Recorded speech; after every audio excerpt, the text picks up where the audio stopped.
तर या व्हिडिओमध्ये आपण बघणार आहोत की जाड दंडामुळे तुम्ही साडी वेअर केली, असं ब्लाऊज वेअर केलं तर तुम्ही आणखी बेटर दिसाल. आणखी व्हिडिओमध्ये आपण बघणार आहोत की कशा प्रकारे तुम्ही स्लीव शिवा जेणेकरून तुमचे दंडही झाकले जाईल आणि तुम्ही जाड दिसणार नाही साडीमध्ये.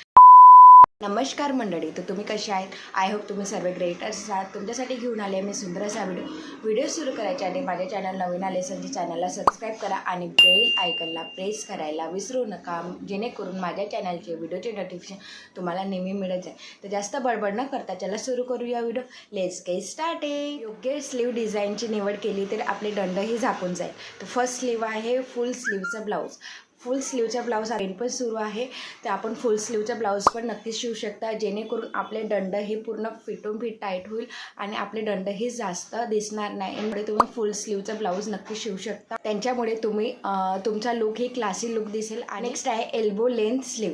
तर एल्बो लेंथ स्लीवमध्ये आपले हे इथपर्यंत स्लीव येतात, त्याच्यामुळे हे दंड जाते आणि आपले दंड हे खूप जास्त जाड असेल तर कोपऱ्याच्या खालपर्यंत 3-4 इंचच्या स्लीवपर्यंत इथपर्यंत शिवू शकता, जेणेकरून या डिझाईनमुळे लोकांचे लक्ष हे विचलित होऊन आपल्या दंडाकडे न राहता मनगटाकडेच लक्ष जाते, त्यामुळे आपले हात हे स्लिम नक्कीच दिसतात. तर अशा प्रकारे तुम्ही एल्बो लेंथचे स्लीव पण नक्की शिवू शकता.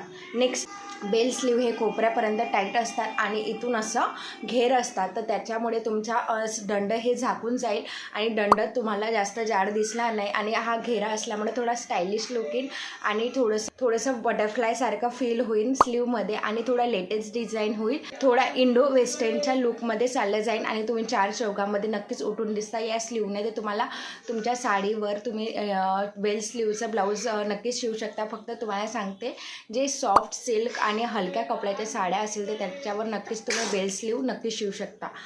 तर नेक्स्ट आहे स्मॉल पफ आणि फुल स्लीव वाला ब्लाऊज.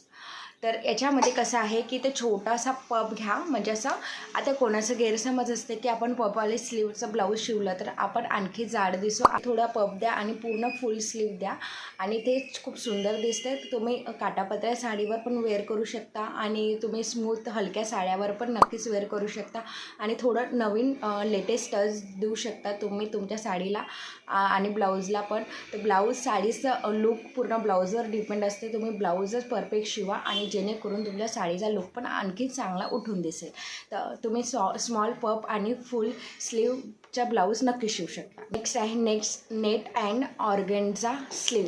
याच्यामध्ये कसं असते की तुम्ही कपड्याचा स्लीव न शिवता तुम्ही ऑर्गेन्झा आणि नेटचा थोडासा स्लीव शिवा. कपडाऐवजी तुम्ही नेट स्लीव, ऑर्गेन्झा स्लीव आणि मी तुम्हाला दाखवेन स्क्रीनवर अशा प्रकारचे स्लीवचे पॅटर्न तुम्ही नक्की शिवू शकता.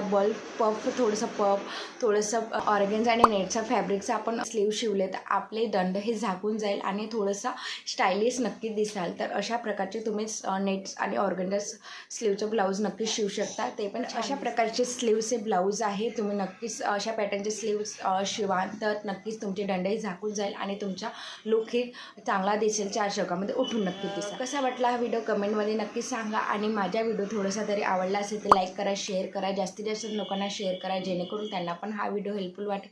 आणि मी कोणत्या टॉपिकवर व्हिडिओ बनवू कमेंटमध्ये नक्कीच सांगा आणि माझ्या चॅनलला सबस्क्राईब करायला विसरू नका. प्लीज सबस्क्राईब करा. तर भेटूया पुढच्या व्हिडिओमध्ये नक्कीच नवीन विषय असो. तोपर्यंत धन्यवाद.